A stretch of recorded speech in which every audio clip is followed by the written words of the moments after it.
So Jim, let's tell me a little bit about your backstory. I went to school at Penrith High School. How was that dynamic as now a family-owned and operated business? Josh is fully qualified and trained. And your daughter, she's a big part of the business too, right? So she runs a lot of the administration side. What do you think is the coolest thing about solar? It is the only thing you can put into your home that's going to have a return on your investment. It'll reduce your costs. It's a question that just came to my mind actually, and just listening to everything we talked about is what type of impact did COVID and people working from home have on solar and electricity, do you think?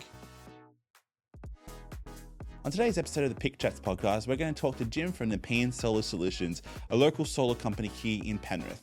Now, Jim has been a local for Penrith his entire life, and we can't wait to sit down and chat with him all things business, where he started, where he is, and of course, talking a little bit about solar and why it's so important. Let's talk to Jim from Nepean Solar Solutions. Jim, thank you for joining me on my podcast. You're episode 2 of this new season, so thank you for coming into the studio today Yeah, thanks, and having a little chat with us. Thanks for having me. Awesome. So we've known each other for a little bit now. However, we don't know too much about each other, so I'm actually really excited to learn more about you, your backstory.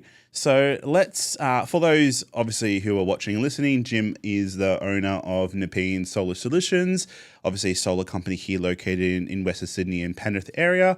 So let's dive into a little bit about Jim. So Jim, let's tell me a little bit about your backstory, kind of like what you were like as a teenager moving into adulthood, and what was the career path that you were kind of looking into? I went to school at Penrith High School. And so local born and bred. Local born and bred. Been here all my life, bar a couple of years. We relocated to WA. And that's a big relocation. Yeah, sea change for a few years, and worked on some mine sites up in the Pilbara. Very interesting lifestyle. It was lived across the road from the beach, so when I was home, it was nice. But after a while, home's home. You don't go to the beach every day just because it's there. So grew up in Penrith. Went to school, as I said, at Penrith High School. It was not selective when I was there. And I finally left at year 11 when my father found my report card that I had hidden from him. So not a very good student? No, very not. And had plenty of other distractions. We were a co-ed school. So he offered me to leave school immediately. That was on a Thursday night. I had to pack my stuff up on Friday, and I started work with him on Saturday morning in a real estate office as a clerk in Queen Street in Penrith. Nice. So your dad was a real estate agent? He was, yeah. And how many years was he an agent for? Oh, probably good 20 or 30 years by that stage. Yeah. So that was in about 78. And did he work for a business or owned his own? No, he worked for a company then. Yeah. Freeman's, or NC Freeman & Co. it was called.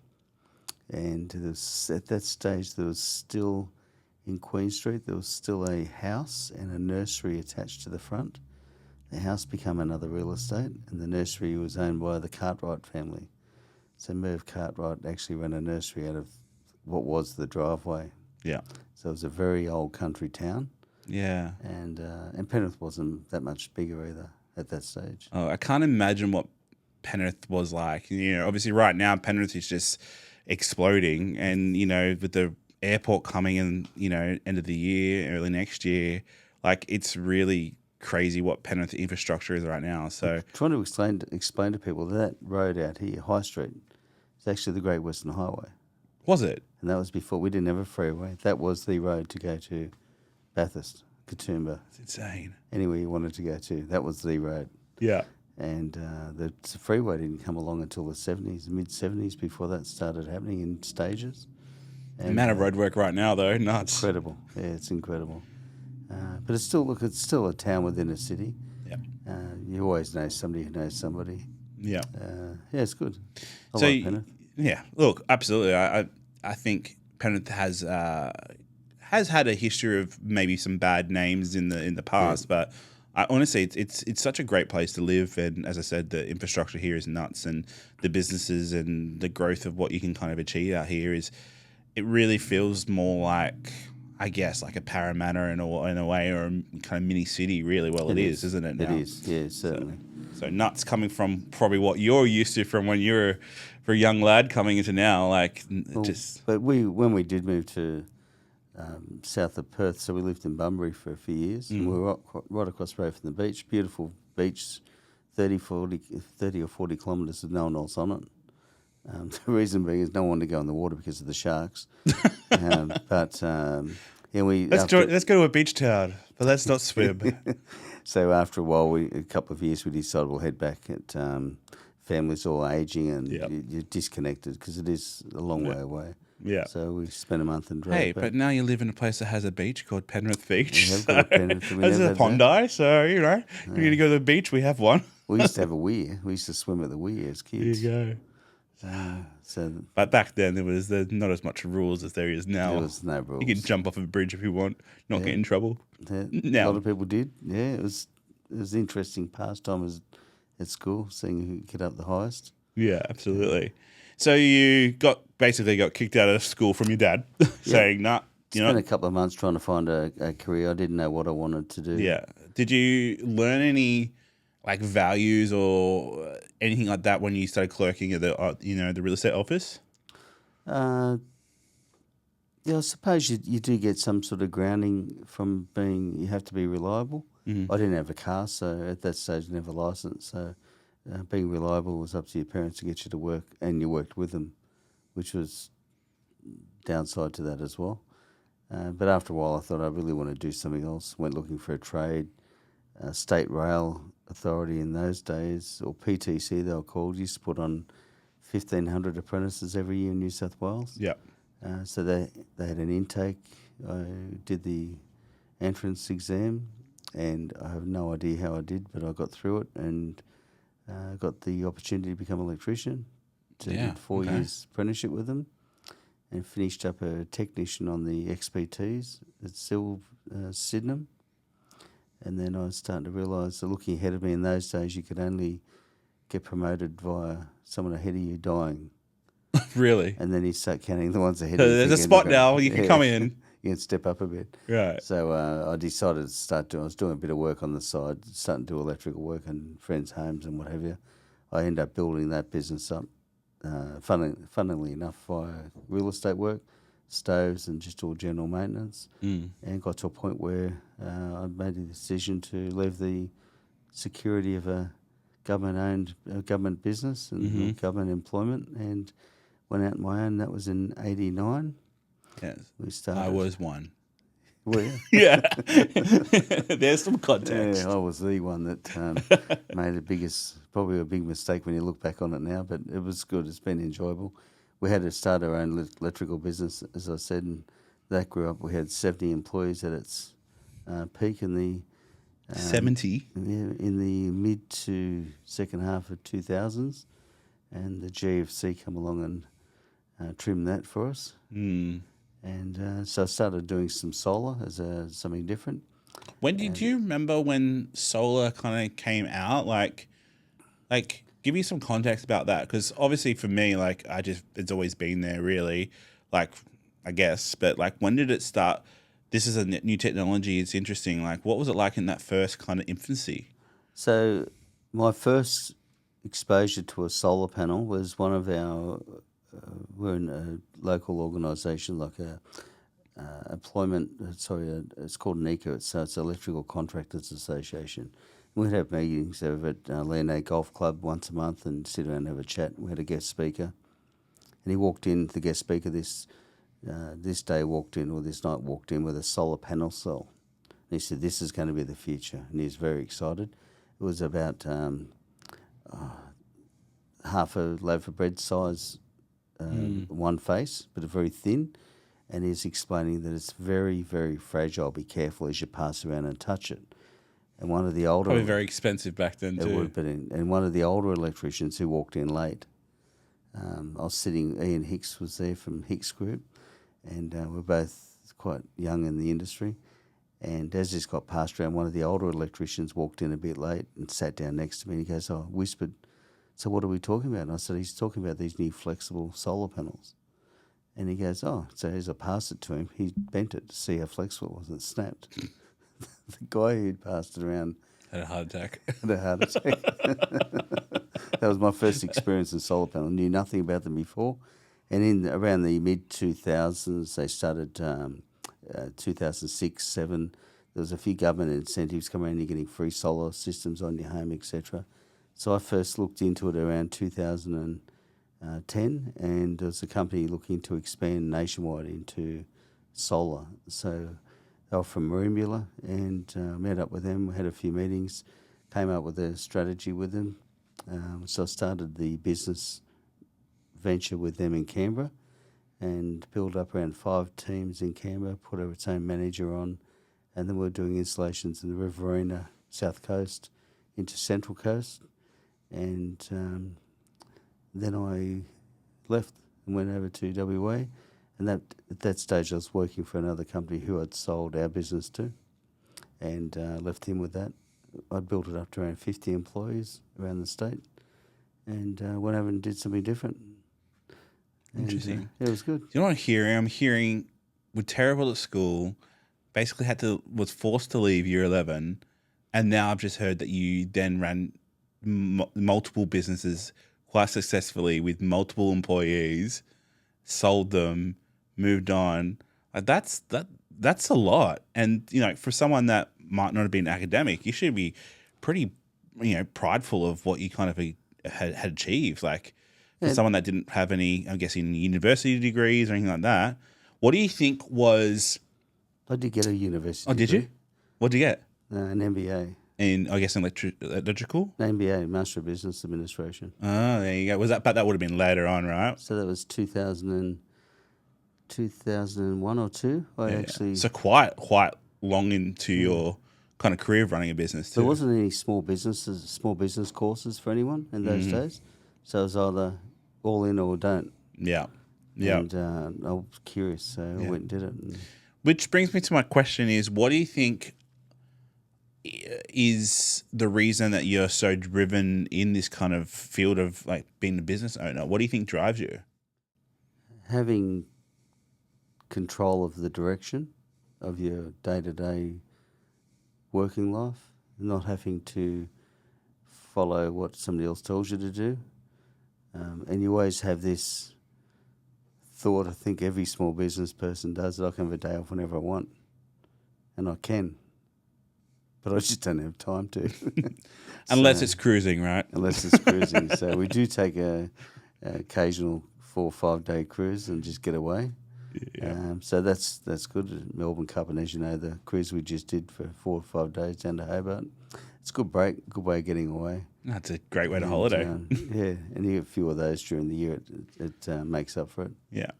So you really just, I guess, find it more enjoyable with your life, not having to work for someone else on their clock, their agenda, but really just being your own person, your own boss. That is something that is super important to you? Yeah, I think so. Yeah, well, it is. You can, in this industry especially, because it's such a fast-moving industry, it's constant change. From doing those little solar panel jobs 15 years ago, 6 or 9 panels, and we're doing panels of 40 panels now, and putting battery storage in, and connecting them to communication devices where people monitor them. We can control them. Nuts. Technology from that small little panel. Amazing. And once you get into any sort of industry, especially electrical, there's so many branches you can go off into and get yourself lost in all these branches like a rabbit hole. Yeah. And it's really interesting, and it can be rewarding. I think the electrical side's rewarding. Running your business has its moments. Yeah. But just being your own boss. Being my own boss. I couldn't work for anyone again. Yeah. I did it for a few years in WA, but even then I was quite positioned there was autonomous, where I was working on a remote mining site, running a whole job over there. And it's a good experience, good life experience. Yeah. And but running a business is nowhere near as easy as it looks. I've said that a couple of times on this podcast that, being a business owner, running a business is no cakewalk. No. People think, oh yeah, cool, I can just do what I want, get up. But there's a lot of stress in running a business. So for you, what do you think just generally, not so much maybe about your business or your businesses, well, what do you think are probably the two really hard things about being a business owner? Managing people, because everyone has their own, not so much agenda, but their own personal issues. So when you employ someone, you're employing their family as well. And you've got to be mindful of that. You don't know what that person's just gone through in the last 24 hours in order for them to show up late or need a day off. There's so much goes on behind everyone's, and there's so many different motivations in life. Everyone's at different different points in their life. You know, children going to school, children getting sick, wife getting sick, and whatever it may be. And they've got their own stresses with day-to-day living, the current crisis that we're in at the moment. It's difficult for everyone, including businesses, people themselves in their own individual circumstances. Life's tough, but you have to understand that when you make allowances for a lot of that as well with employees. Yeah. And because you're taking on the whole family, not just them. Yeah. And you need them to back them up when they're at work for you. And especially some of the work we do, it can be, it's inherently dangerous because we're on a roof, we're playing with electrical work and we carry heavy things. I don't know any other business that has them all ticked off that it's dangerous. You've got to be skilled and you've got to be aware of your surroundings. And I'm the one who holds the can at the end of the day with all OH&S. I'm the boss. The buck stops here. Yeah. So I need those guys to be fit, trained, healthy, and they have all the necessary safety equipment they need. Yeah. So managing people, one of the hardest things. Yeah. What do you think would be the second kind of hardest thing as being a business owner? Managing customers. Yeah, it's the same as managing people. You're managing a different sale. You've got staff on one side, you've got customers on the other side. You've got suppliers. Yeah. Do you think it's expectation? People expect too much? Way. The expectation in customers and really in employees and people in general, I suppose, and me included, where we expect things to be done these days more so than before. Yeah. We expect immediate results and we expect to be looked after. It needs to be done now. It's funny. There's this thing with if I'm filming something, if I get an email the next day, when's it going to be ready? Yeah. It's like I filmed it yesterday. Well, we used to have, before when I first started doing, say, real estate work, the real estate would ring the home office, leave a message on the recorder. When we got home at night, we'd replay them, write them all down, call them the next day. Then they brought pagers in. So you'd pull over to a telephone booth, play the little noisy beepy thing into the telephone handset, replay the message, write it all down, quickly jump on that phone and make the calls to whoever you had to talk to. Through fax machines, through... You've been through all the technologies. And at the moment, all it's done is make people expect me now. Like it's instant gratification. Yeah. And I guess I'm the same too. Yeah, we all are, obviously. We all want to make sure things are done as efficiently as they possibly can. But there's obviously a line, right, where someone's blurred. It's blurred. The line's a dot. Yeah, that's right. And look, we've come across all types of people, and I'm a different type of people to some people as well. But some of the really nice clients, we did a battery system for an elderly couple today in Leno. Lovely people, just very kind and very happy with the job and appreciative. And you get other people that throwing rocks at you before you pull up in their driveway. Well, the thing is too, you always will hear the negative comments or those negative attitudes versus the really positive ones, right? Of course you do. So when you do hear those positive ones, you really got to go, you know what? We do a good job. And I've actually been a product of that myself lately too, whereas I get in my own head about what we do and how we do it. It's like, are we good? Do we do a good job? But it just takes one person for you to say, what you just did has really helped me and changed my life or changed this experience. And it makes me go, do you know what? Yeah, we are good at that. Well, getting feedback from a client, our business is set up to reduce people's costs, their energy costs. We've got a product that does it. We install it so it does work and it actually stays there a long time and works. And we monitor for our clients as well. So if there is an issue, we can generally remotely diagnose it and get started on getting whatever it is rectified quickly. Yeah.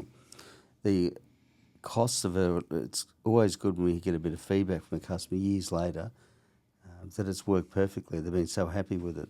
On that cruise the other day, when we were sitting down having a drink on the first afternoon, a woman came up out of nowhere and said, "Jim, my solar guy, I'm so happy to see you." And I thought, wow, that's nice. I don't remember who it is. I'm struggling to remember that woman's name, but I did recognise her.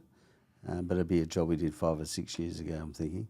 But that was nice. Yeah, absolutely. Yeah. Yeah, it means that you guys provided an excellent service, a good product, and it worked for them. Obviously, for her to it's a- remember you by face value, you know, not just with a logo on your shirt. That's pretty cool. Yeah, it was nice, and that's the bit you enjoy with your work. You know, when you get a happy customer come back and give you a compliment.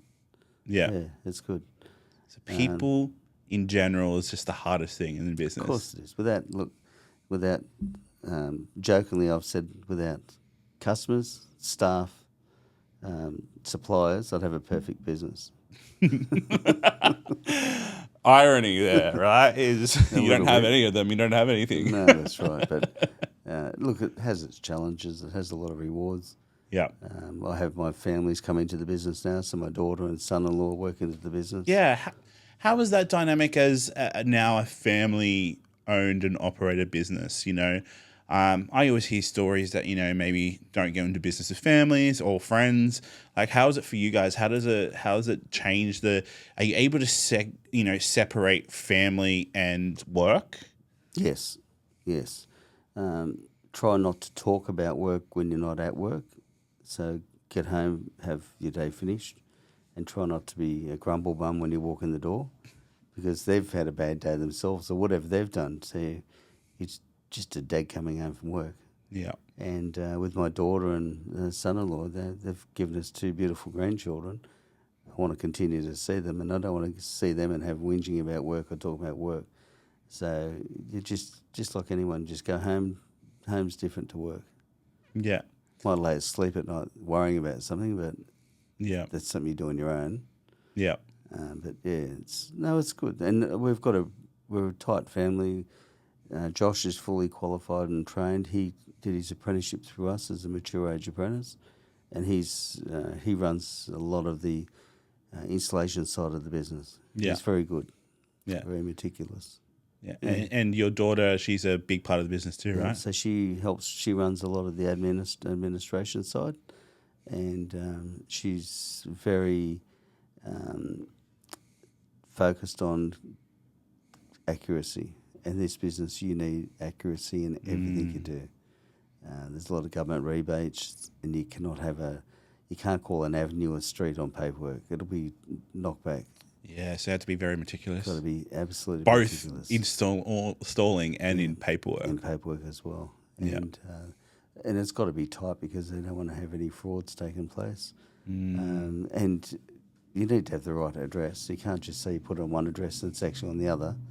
And it's a lot of levels of that there's a lot of levels in the degrees of accuracy you need on every single paperwork multiple times. It might be same thing written out again, but for a different form. So in contrast to you going and working with your dad and now having your daughter working for you, how's that contrast to, you know, you're kind of thrown into that situation with your dad. Did Amy, which is your daughter's name, did she just decide one day she wanted to work with? Did you give her the opportunity? Like, how did that kind of come about? She did a little bit of part-time work. She's a qualified childcare teacher or early childhood teacher up to year 6. She did that for a couple of years, but she always wanted to come and work in the business and take some of the stress off, I think. She's enjoyed it. Yeah. So in contrast, it was you were forced, but she decided and chose that she really wanted to be a part of. And if I didn't think she was suitable to it, I would have steered her away from it.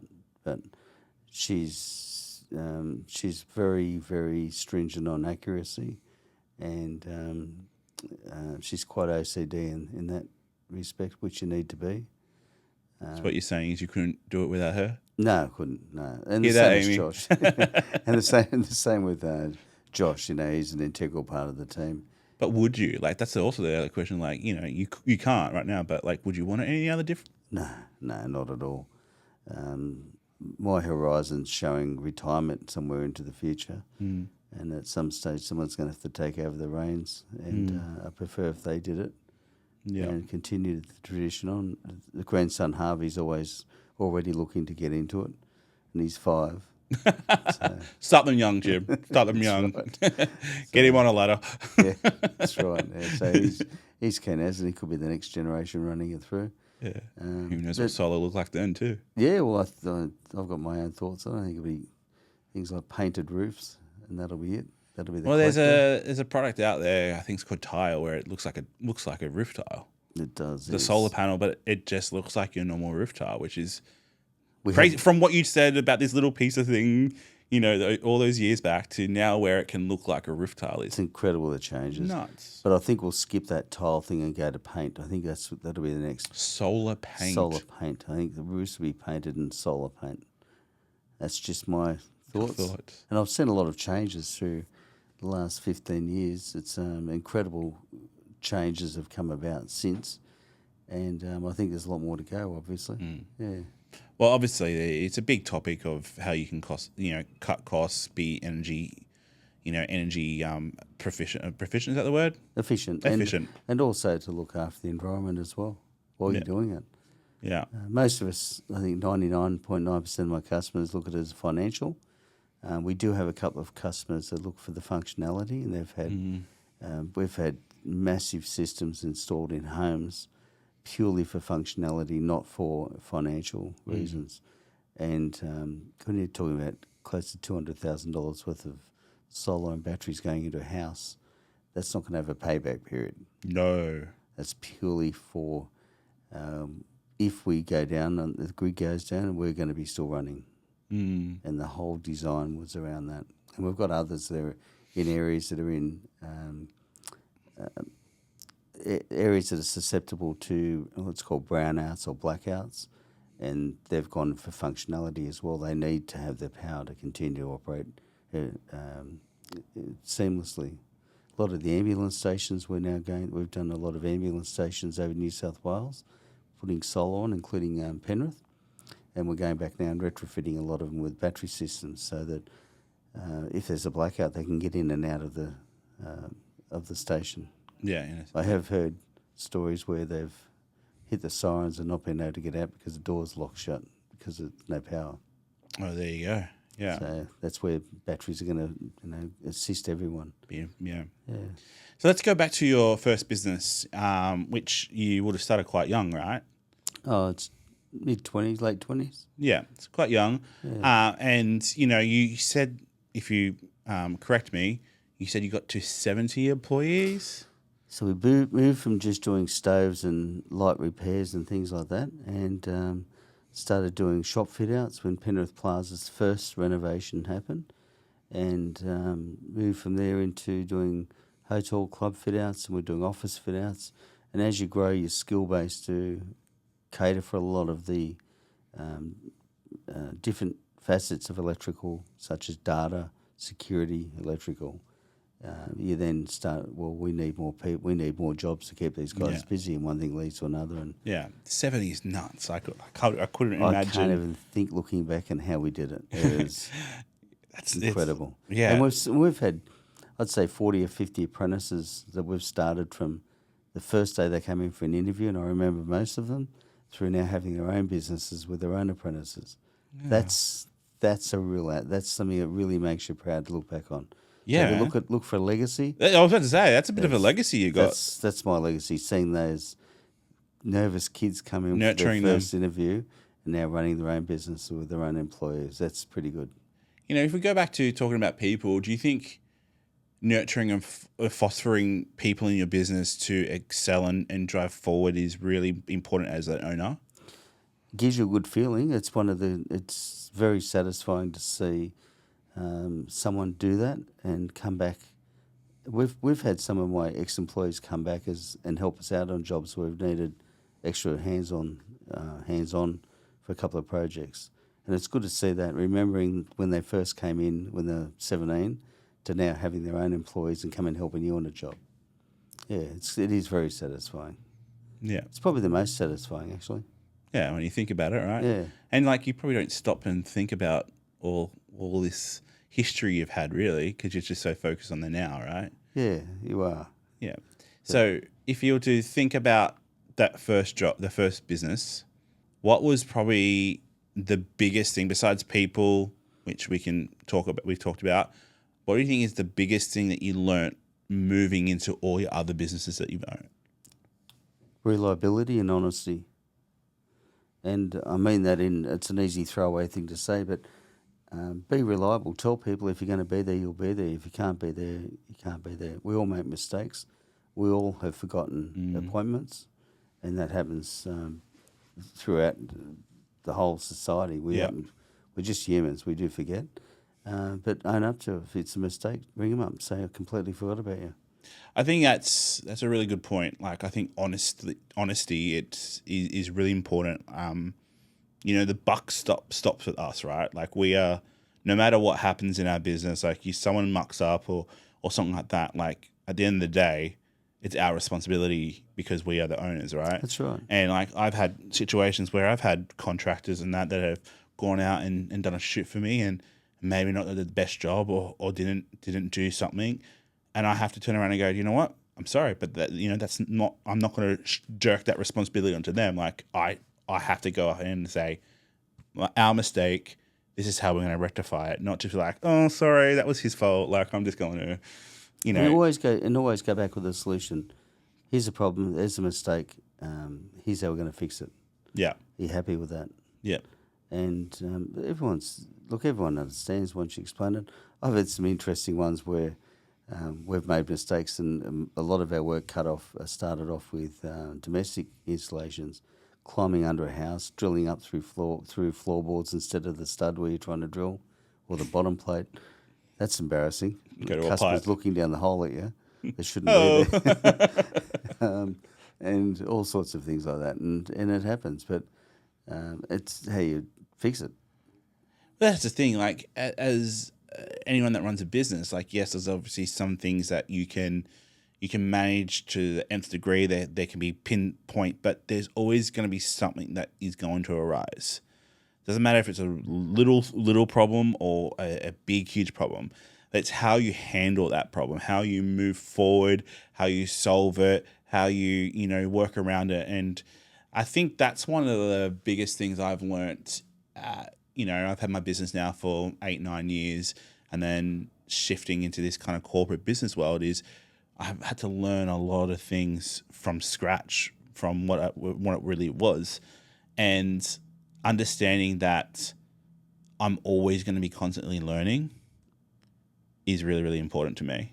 And you've got to be open to it. Yeah. And it doesn't matter what you're in. This wouldn't have been around 5 years ago to have the ability to run a studio and an office. Yeah.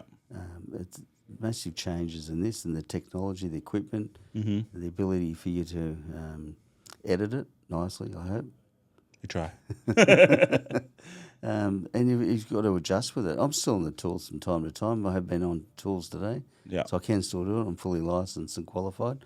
I try to steer away from roofs as you get a little bit older. It's one of the things Safety first, Jim. Safety first, and we just don't have the balance and the coordination that we used to have. No. Though we think we might. Yeah, that's right. And you've just got to know your limitations. And so do my staff have to know the limitations. I think there'll be a point in my life and career where I won't be able to hold a camera all day. I just understand, like they're heavy. You've seen me with them; they get heavy after a period of time. And they've got to be heavy for stability too. Yeah, they do. I guess that they're working on that as well. But things get smaller, right? Yeah, they do. Look, business can't be taught from a book. Business, you have to either like people, like doing it, or if you don't like people, you don't do it. Yeah. And that's the main thing. You've got to like people. You've got to enjoy. You've got to be comfortable with them. Yeah. And I think that shines through on the good business people. Do you think like constant learning is what you should be doing as an owner as well? Yeah, I don't think you can not constantly learn. Some of the stuff I'm doing now on my own computers and setting up setting up monitoring and things like that, I wouldn't have never dreamt that I'd be able to do that. Yeah. But when you have to do it, you Pretty start tech savvy, looking Jim, around. aren't you? I wouldn't say that. I stumbled around enough until you bump into the solution. Yeah, that's pretty much how it goes. But you learn from it. We didn't monitor 6 years ago. There's no monitoring on your solar system. It either worked or it didn't work. Yeah. The things you can do now, it's incredible. Yeah, absolutely. We've already touched on technology, Yeah. but what do you think is the coolest thing about solar? It is the only thing you can put into your home that's going to have a return on your investment. You can buy a new lounge, you can buy a new washing machine, you can buy a new kitchen. It is not going to give you a return. This is the only thing you'll put on that can reduce your mortgage. It'll reduce your costs. So think about that. If you're paying $1,000 a quarter for electricity, and we can put something that takes $600 of that away, and then add a little bit more with the battery and take another $100 a quarter away. You're only exposed to that bit that you can't generate in the time you want to use it, or store enough of it to use it when you want to use it. That's the only bit you're going to be exposed to with higher increased costs in electricity. And I'll guarantee one thing, electricity costs aren't coming down. No. They're going to continue to rise. The best thing you can do is protect yourself from that full increase and just concentrate on reducing that exposure you have to the grid. It's cool. That is really cool. Do you think electricity is not going to come down because it's, first of all, it's not a renewable source in the sense of, it has to be powered by something, right? Has to be powered by something. There's a cost to power it, regardless if it's solar, wind, coal, hydro, nuclear, whatever it's going to be. There's a cost in generating that. Someone has to pay for that. Mm. Unfortunately, we've got all sorts of issues with our grid. There's a lot of, even solar's a massive disruption to the grid. It's a huge amount of power goes out into that grid in the middle of the day when no one wants it. And then we all come home at the same time like sheep, and we turn everything on at the same time. Air conditioners, cooking, everything goes on at 6 o'clock. So we've got this massive drag on the grid. And the imbalance in the grid at the moment is causing regulators to put in more and more restrictions of what we can do, when we can do it, financial restrictions and penalties to using it at the wrong and encouraging you to use it at the right time. So even at the moment, with the battery system, we're now selling power into the grid at those peak times at 6 o'clock in the evening, and we're earning up to $17, $18 a kilowatt hour to sell battery power into the grid at that time. We can recharge our battery during the day at negative rates. They pay you to take that excess power, put it into your battery, and then they'll buy it back off you. It's $17 or $18 at night when there's an issue with the grid. That's incredible. That all sounds really complicated. And it's funny, it's not complicated when you I'm understand sure it's not. And that's where we're going. It's called storage behind the meter. So they want as many of us, they, being the market, wants as many of us as they can get to look after our own energy needs, and that's generate and store it so you're not distorting the grid too much. So taking away that distortion, reducing that glut of energy in the middle of the day, what are they going to do with it? You can't wind down everyone's solar and then use it to have the ability to discharge it back into the grid, excess power back into the grid when everyone's calling for it. So you might be selling that power at $18, your neighbour's paying 50 cents for it. And that's just the way it's called orchestrated energy, and that's where we're going quite quickly. And we have to, because the grid's in strife. Yeah. And is something like that easy or hard to set up? Easy. A little bit harder to understand. Yeah. For me, it's hard to understand. I rent, so I don't have solar. For me, it's like, ooh, I get it. Which is unfortunate, because you're paying for everyone else's subsidy. So your electricity bill has all of everyone else's subsidies in it. Yeah. And you're not getting a benefit from it. Yeah. Eventually, I guess there'll be some sort of benefit along the line, but it's not a direct benefit. Yeah. You're enabled with the solar and battery storage and cheap electricity has had all that equipment subsidised by you. Yeah, that's true. So yeah, it's not complicated to set up. I guess once And everything's even in rented homes, you can still set it up if you've got a good relationship with your landlord. It's an asset to him, and it's an advantage to you. yeah, And so there's still a lot of rebates that the landlord can access to put that asset on his rented home or her rented home to increase the value of that home. But also as a tenant, you're getting the benefit of reduced electricity costs. yeah. Keep your landlord happy.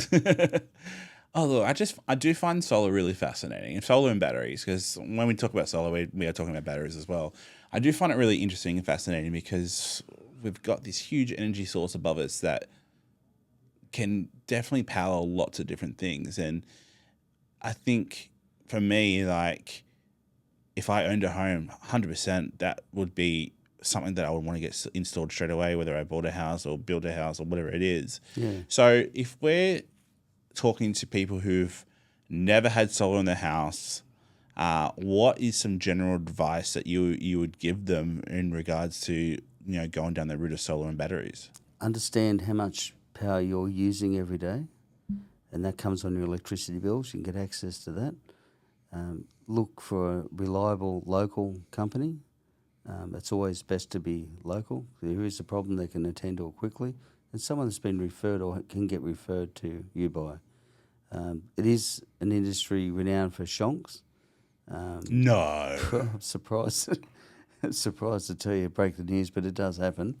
And they're just we look after a lot of orphan systems that the company that put it in 10 years ago, 5 years ago aren't here, or they're interstate. They're not interested. Or overseas. So it's just a matter of looking at someone who's local, reliable, preferably your friends have used them, and see what they've got to say. You don't need 10 quotes. Someone that's referred to you is going to look after and give you a decent quote to do the work properly. And if you're looking at like a normal average house, maybe 4-bedroom, whatever it may be, what do you think would be a good starting point for a system?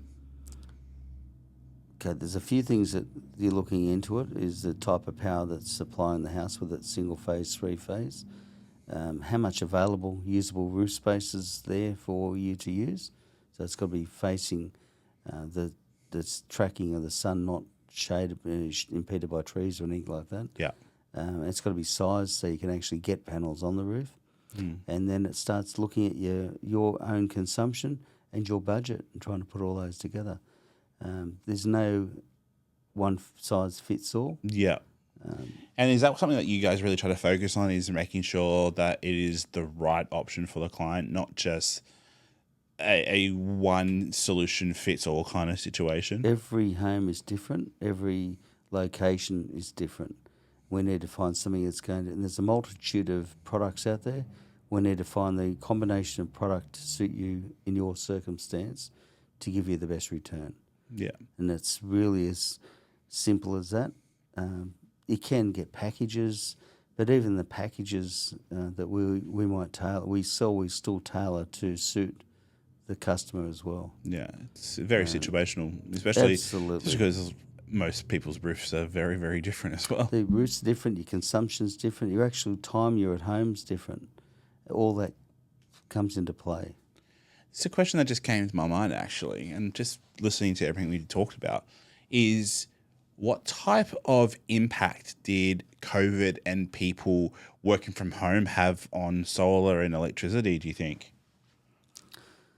I don't know. I probably gave people more opportunity to do their own research, do research. We didn't really slow up. We were what was called a trade that was allowed to continue through COVID, wearing masks and all the other things we had to do. I don't think that working from home had a massive impact. I think it just gave people more opportunity to research. And remembering And maybe COVID, realize that maybe this is something we should look into. Yeah, I think so. We didn't. Solar's been growing exponentially year on year for 10 years. Yeah. Whether we notice COVID now or not, it's hard to pinpoint. We do like anything. It's an expensive asset. It is. It's not a cheap purchase. No. And especially with the cost of living issues we're going through at the moment, people don't have spare money. And not only that, they don't know how much their mortgage is. They're committed themselves to mortgage or rent. You don't know what that's going to be like in 6 months. And it's hard to get rid of discretionary money or savings because you don't know what's going to come and you need that for in the future. So look, there are there's government subsidised finance options to help with that. But you are a luxury item, I guess, aren't you? It is, but it's also a necessity nowadays that one of those bills you don't know what's coming until after you get it. It's your electricity bill. You've got no idea how much it is. Yeah. Do you think there will be a point in time where solar is just a part of a build of a house? Like it just has to be I think we're very close to it. Yeah. So along with window tinting, along with insulation in your walls and roof, etc., to get your basics, solar is now becoming part of that. And I think coming into the future, that will become a mainstream part of building any home or renovation. We'll be having a solar system added to it. Look, they work, they're reliable. They've been around long enough now for people to understand that it does save you on your bills, and it'll continue to save on your bills. We've got minimum 10-year warranties on systems now for your inverter. Your panels are 25 and 30-year warranty. One of the funny things I see is someone in their 80s asking what the warranty on the panels are. 30-year warranty, and they're quite happy. And I say, like, I'm fine. I won't be here in 30 years to service it. And then they realise they're 20 years older than me. So it's but it also gives you an accelerated idea. They're accelerated testing, so they'll guarantee these for 30 years. Yeah. So they do work. Inverters now 10-year warranty. Batteries a 10-year warranty. So the warranty's there. The product's going to work. I don't think batteries are going to become cheaper. They just become more functional with the ability, such as selling power back into the grid. Yeah, because batteries are quite expensive. Everything's expensive. It's true. And like I said... But it's an investment, right? Well, it is, but it also is protection from higher increased costs of electricity. Yeah. But when you ask a group of people, hands up who thinks batteries are expensive, their hands all shoot up. When you ask how much, they're not sure. So it's the perception of being told it's expensive. Yeah, don't get them; they're expensive, or Your battery systems now have a payback return of less than 5 or 6 years. Yeah, that's pretty good investment. Someone's going to last. The warranty's 10 years. It's going to last 15 years. Yeah, it's just so fascinating, this whole solar world. It really is. And honestly, I do. I agree with you that I reckon it's just going to be part of what a home will be in the next 10 years or so. Will just be solar's was part of it. Has to be. Especially the world is just growing so rapidly with technology as well. Like it's just going to get easier and easier for it to be. And we're talking about pushing more usage of electricity in our homes now. Yeah, a lot of states have banned gas appliances, gas heating, etc., to electrify everyone. I do love my gas. My gas I'm a gas cooker. I love a gas stove. Yeah, I cook with gas. But they're steering us away from that because they can't renew gas where they can renew electricity. Yeah. So the theory is electrify the nation, which is going to have a more need now to generate your own because it's cheaper, obviously. Yeah, it's so interesting. Yeah. So let's just have a couple more questions before we wrap up. So, if you think about Nepean Solar as a business, what do you think is the core value that you really try to represent, and what are you most proud of? Core value is delivering an honest service for our clients to help them reduce their electricity bills the best way for them, not for us. Now, also, we do get the benefit of, if we get the job, we do the job properly, we get a return on our investment ourselves. And but remembering that money you spend on a solar or a battery system, you want to make sure you're getting return from years to come. So you want to have the comfort that that company's still around in 5 years or 10 years, so that when you do have an issue, or if you have an issue, someone's there to fix it. And also, we do everything from helping people with electricity bills to even comparing energy bills. There's government websites that help people compare bills. There's a big box on the front of everyone's bills telling you how much cheaper it could be if you ask your existing retailer, and no one sees it. Yeah. And I think that's a lot because people have it direct debited and don't notice it. And so... It's called girl math, apparently. Yeah, I wouldn't say that. I think it's... Where something just directs out of your account. Oh, it's all right. Don't notice it. Don't notice it. But I think, look, there's a lot of good companies locally. We've got a lot of good tradesmen in the area. And I think if you stick local, everyone's fine in good hands. But I pride ourselves on giving a good, honest, reliable service to our customers. Yeah, that's what it's about. It is. And I enjoy seeing people happy with what we've done. Yeah. And, you mentioned that retirement is, you're probably starting to think about what that will look like for you. So what is your hope for Nepean Solar moving forward once you do get to that point where you're not really part of it anymore? I'd like to see it grow into staffing, grow into having more apprentices coming through, having that Nepean Solar solutions ethic coming through all the new young blokes and bringing new tradesmen into the industry in the local area. I think that's for Josh and Amy to have their own apprentices in a couple of years with their own businesses. That'd be a good. They'll find that same good feeling that I have now. Jim legacy right there, That's right? It's just it is good to see, and also having people that are more secure in their own energy going forward. Yeah. Not being afraid to open up that electricity bill, or wondering where that money is just directly debited from their account, why it was so big. Yeah. So I think that's something that can be done, and that's something I'd like to see once I've retired. Well, I think the overarching kind of theme that I've been listening to from you is that, you're someone that is just being always determined to try your best at things, but also really helping people, whether it be your customers or your employees. And I think that's, honestly, when you think about your legacy, Jim, and it wouldn't be about having 3 businesses and installing this amount of solar and doing all this electricity. It would be the people's lives that you've impacted. Yeah, I'd like to think so. I know, honestly. Yeah. I didn't know any of this till today, and that should be your legacy, and I think it already is. So you should be really proudful of that, man. Yeah, thanks. It's really awesome. We've got 4,500 customers on our database, and we do irregular mail outs to the ones that want to read what I put into them, or Amy puts into them, and it's just a bit more information about what's changing in the industry. It's not trying to push another product onto someone. It's making them aware that we're still here. And I wouldn't want to have my emails choked up every week by ads from somebody that we had service done from 5 years ago. Yeah. But you can communicate with people and remind them of what's available, what's new, what's not. Yeah. Awesome. Yeah. So we're going to do some rapid fire questions. This is some things I like to ask. So they're just random things and the top thing that comes to your head. So here we go. Favorite artist or band? Artist or band? Music. Louis Armstrong. Louis Armstrong. And favourite band would have to be Beatles. That's diverse.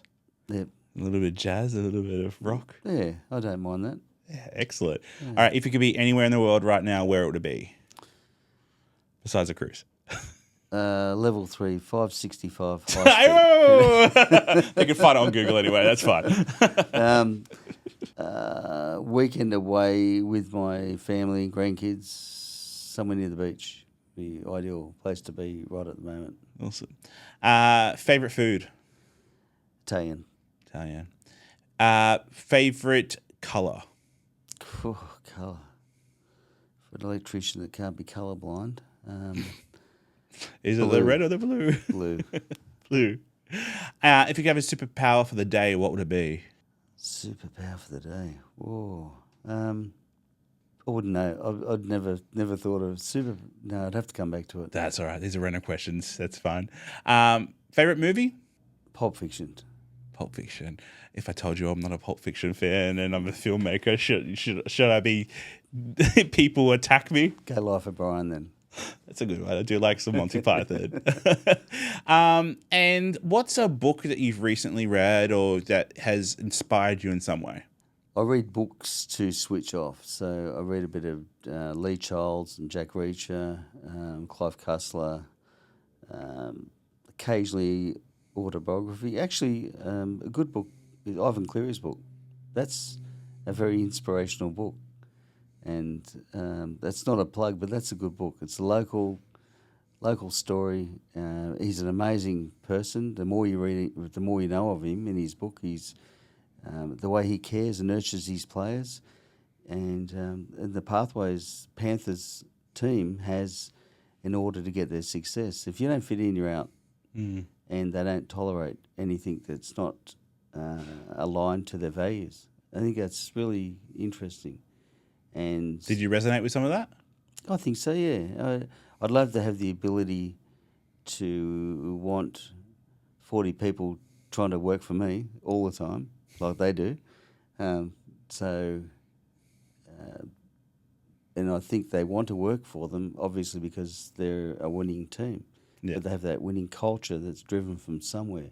Yeah. And I've had a bit to do with them, and you can see that culture go right the way through the playing community in the club. Excellent. Yeah, that's a good book. He's actually got a good book. There you go, guys. Ivan Cleary's autobiography. Get on top of that. But I want to thank you, Jim, for coming in, having a chat with me. It was really interesting to hear your story. And for the viewers or listeners out there, just talk to the camera. Just tell them where they could potentially find you or contact you if they have any solar needs. We're based opposite Penrith High School in the Aldi car park complex. Nepean Solar Solutions, easiest to find us on the website. Call our office, call into our office if you like, and more than happy to help anyone out. Thanks very much. Awesome. Thank you so much, Jim. Thanks, mate. Thank you. I'll go that way. Thanks, mate. Yeah, thanks. Thank you, Jim, so much for coming on the podcast. It was truly awesome to hear about your life, really, coming from a person that was not good at school to then running 3 businesses. Really, really inspiring for me. And of course, giving us all that knowledge about solar. Solar is so important moving forward. So definitely, if you're interested in finding out more about solar and you're local to Western Sydney, reach out to Jim and his team at Nepean Solar Solutions. Lastly, I just want to say to everyone out there, thank you so much for listening and watching this podcast. We have a favor to ask, and that favor is we want to grow our YouTube channel. So if you do listen to this podcast on audio podcast on Apple Pod or Spotify, thank you. Please listen on. But, if you do find a chance to sit down and want to watch the episodes too, head over to our YouTube channel and watch them on there as well. And we kindly ask that you like the episodes. We want to get to 1,000 subscribers in the next 4 months, which is a big thing to do. But I promise you, we're going to put lots of value on our channel. Not only will you be seeing these podcasts going on a regular basis, but also we're going to have a lot of other videos that we're going to be putting out there. So if you are a business owner and want to learn a little bit more about video production, how it can help you in your business, then please head over to our YouTube channel, Pixchats Productions, and give us a subscribe. It would be awesome. And also go ahead and follow us on all our other social media platforms as well. So yet again, thank you so much for Jim coming on board, and I hope to see you guys on YouTube.